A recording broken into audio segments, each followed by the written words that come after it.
Aorian'ny fanatanterahana ny fifidianana madio sy mangarahara vao iverina ny famatsiana ara-bolan'i Madagasikara izay omeny ny vondrona Eoropeanina nohanina ireo foto-drafitrasa samihafa eto amintsika. Ny fifidianana ikeny rehetra hoy izy ireo no hamaritra ny fiverenan'ny fanampiana ara-bolan'i Madagasikara, fiverenana ara-bola izay azo eritreretina ao aorianan'ny fivalian'ny fifidianana amin'ny taona ho avy.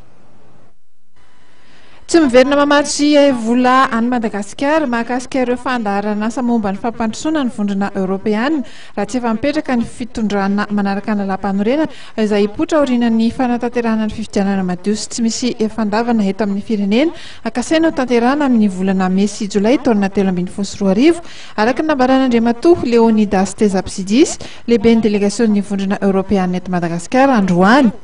Mitohy araka izany ny fanohanana arahana fapetra amin'ny tetezamita eto Madagasikara izay tanterahana ity vondrona Eoropeanina ity.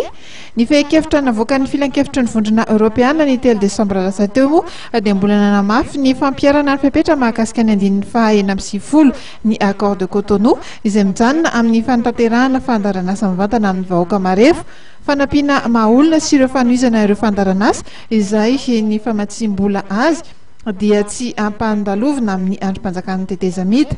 Amin'ny tetina 320 tapitrisa euro ny fandaharana momba ny maha-olona sy ny fanampiana amin'ireo voana miantra tamin'ity taona ity. 5 tapitrisa euro kosa ny famatsiana ara-bola nentina nanampiana amin'ny fizotra ny fanomanana fifidianana. Naneho ny ahiahina amin'ny fitarazoan'ny famanana ny olana eto amintsika ihany koa ny vondrona Eoropeanina noho ny tsy fisian'ny fampitokisana eo amin'ireo hery mifanandrina amin'ny famahana izany olana izany na dia nanambara fa dia misy ihany ny ezaka efa vita toy ny fametrahana androm-panjakana samihafa ny tetezamita sy ny eo amin'ny lafiny fizotra makany amin'ny fifidianana. Maka eny Sadek izay misahana ny fanelana ilanana momba ity raharahany Madagasikara ity ny vondrona Eoropeanina mba ahafahan'ny firenena tonga amin'ny famoahana olana. Mahakasika ny amin'ny sosokevitra voizina tatoato amin'ny tsy filatsan'ny filoha rototo dia nanambara ny vondrona Eoropeanina fa dia ireo filoha voakasika ihany no manapoka mikasika izay.